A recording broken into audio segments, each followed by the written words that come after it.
Berikut ini, Data Fakta akan turut membincang soal perusahaan tambang batu bara di negeri ini. Perbaiki posisi kalian untuk memastikan kalian menyimak ulasan ini secara saksama dan dalam tempo sepanjang videonya.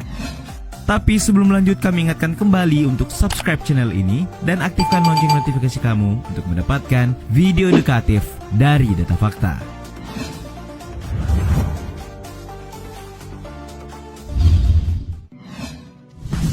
Kaltim Primacoal.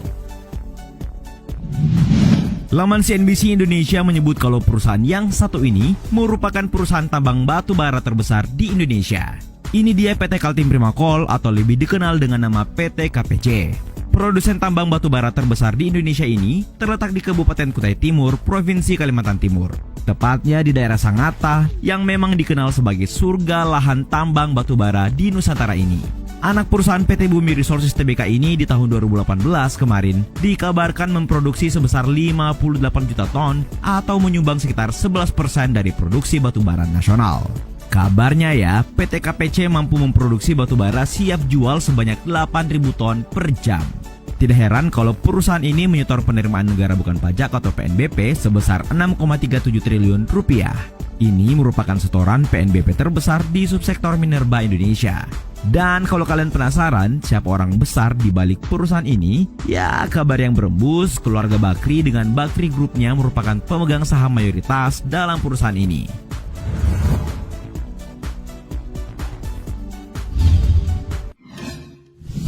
Adaro Indonesia. Masih bersumber dari laman CNBC Indonesia, perusahaan tambang terbesar di Nusantara selanjutnya disebut-sebut adalah PT Adaro Indonesia. Perusahaan ini bernama lengkap Adaro Energy Tbk. Perusahaan ini disebut-sebut sebagai produsen batu bara keempat terbesar di dunia. Bagaimana tidak? Berdasarkan laporan keuangan konsolidasi Adaro 2018, korporasi ini mencatat kenaikan pendapatan sebesar 11,04%. Kenaikan itu dari angka 3,26 miliar US dollar pada tahun 2017 menjadi 3,62 miliar US dollar di tahun 2018. Perusahaan ini di tahun lalu menargetkan produksi batu bara sebesar 54-56 juta ton. Sampai sekarang angka itu masih ditargetkan. Dan kabarnya dari jumlah puluhan juta ton itu, setidaknya sebesar 13% batu bara produksi PT Adaro diekspor ke negeri tirai bambu Cina. Jadi hubungan mesra Cina dan Indonesia tidak cuma impor-impor saja ya. Dan ngomong-ngomong, kalian juga mungkin penasaran ya, siapa orang besar di balik produsen tambang batu bara ini? CEO perusahaan ini adalah Garibaldi Thohir atau yang lebih dikenal dengan nama Boy Thohir. Kalau kalian masih nggak tahu siapa orang ini, ya mungkin kalian kenal saudaranya ya, Erick Thohir.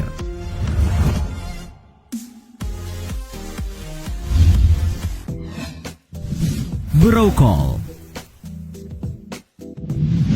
Daerah ini terletak di Kalimantan Timur dan juga dikenal sebagai kawasan industri Indonesia. Nah, salah satu perusahaan tambang terbesar di Nusantara terletak di kawasan ini. Namanya Borocoal atau lengkapnya Borocoal Energy. Usut punya usut, perusahaan ini ternyata pertama kali didirikan sejak tahun 2005 dengan nama PT Risco. Pada tahun 2009, perusahaan ini disebut-sebut sebagai penyedia batu bara terbesar kelima di Indonesia. Data yang berhasil ditemukan pada tahun 2017 kemarin, Borocoal Energy menargetkan produksi batu bara sebesar 33,5 juta ton.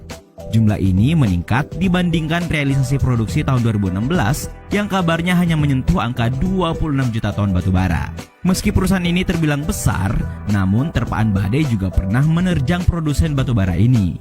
Saham perusahaan tersebut sempat dijual dan dialihtangankan yang membuat manajemen perusahaan ini sedikit resah. Kini kabarnya perusahaan ini sudah diakuisisi oleh grup Sinarmas.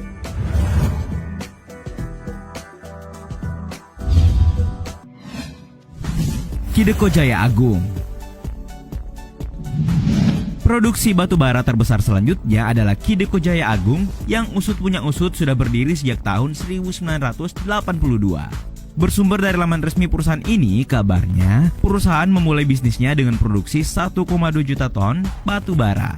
Kideko Jaya Agung terus meningkatkan volume produksinya sampai melewati akumulasi volume produksi sebesar 300 juta ton pada tahun 2013. Nah, di tahun 2018 kemarin, Kideko Jaya Agung menargetkan produksi tambang batu bara sebanyak 32 juta ton. Dan kabarnya, 75% produksi tambang batubara itu diekspor ke negeri tirai bambu alias Cina, Eropa, dan sejumlah negara lain di Asia. Tapi kabarnya nih, akibat kebijakan pemerintah yang mematok suplai batubara dalam negeri atau Domestic Market Obligation untuk PT Perusahaan Listrik Negara atau PLN sebanyak 25% dengan harga $70 per ton, Kideko Jaya Agung kehilangan keuntungan hingga 1,1 triliun rupiah di tahun 2018. Padahal rata-rata dalam kurun waktu 6 tahun terakhir ini, Kideko Jaya Agung sudah menjual lebih dari 9 juta ton batubara kepada PLN.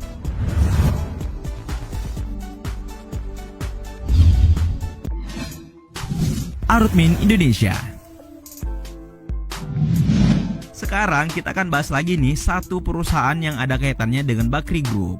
Yap, inilah Arutmin Indonesia yang didapuk oleh laman berita CNBC Indonesia sebagai perusahaan tambang batu bara terbesar kelima di Nusantara. Terkait Bakri Group nih, di tahun 2014 kemarin, seorang pakar bisnis bernama Nathaniel Rothschild menuding PT Arutmin melakukan kegiatan ilegal. Rothschild menyebut kegiatan ilegal itu melibatkan 3 pihak, yaitu Bakri Group, Haji Syamsuddin yang merupakan pengusaha tambang lokal di Kalimantan, dan pemilik grup Artagraha Tommy Winata. Nah, kalau diselisik dari laman resmi perusahaan ini, berdasarkan perjanjian karya pengusahaan pertambangan batubara atau PKP2B dengan pemerintah, Arutmin bekerja di area konsesi seluas total 59,261 hektar. Daerah operasi Arutmin terbentang di 3 kabupaten di Kalimantan Selatan, yaitu Kabupaten Tanah Laut, Tanah Bumbu, dan Kota Baru. Dan pada tahun 2017 kemarin, Arutmin Indonesia mencatatkan penurunan pendapatan dari sebelumnya, yakni sebesar 737,57 juta $, pada periode Januari sampai September 2016 menjadi 724,98 juta $, pada periode sama di tahun 2017. Perusahaan ini juga dikabarkan akan menutup salah satu lokasi tambang batubaranya di site Senakin, Kabupaten Kota Baru, Kalimantan Selatan. Ini karena semakin menipisnya cadangan batubara kalori tinggi di kawasan tersebut.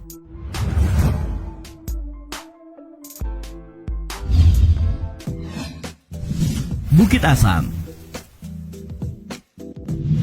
Kalau perusahaan tambang batubara yang satu ini merupakan badan usaha milik negara alias BUMN. Perusahaan ini di tahun 2017 mencatatkan laba perusahaan yang naik 121% dari tahun 2016 menjadi 4,47 triliun rupiah. Ya, BUMN ini memang terbilang yang paling sehat.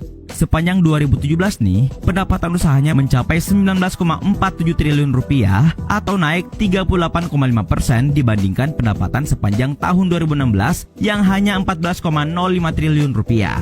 Bahkan nih, laman tribunnews.com menyebut kalau karyawan di perusahaan Bukit Asam ini bisa 29 kali gajian dalam setahun. Fantastis kan? Nama perusahaan ini sempat naik dibicarakan publik saat calon presiden nomor urut 1 Jokowi menyebut kalau lahan tambang bekas PT Bukit Asam sudah dihutankan kembali. Dan berdasarkan penelusuran kompas.com, beberapa lahan PTBA memang dikenai program peduli lingkungan atau green mining dengan melakukan reklamasi terhadap lahan bekas penambangan. Program ini merupakan produk perusahaan yang bekerja sama dengan China Huadan Hong Kong dalam proyek PLTU Sumatera Selatan.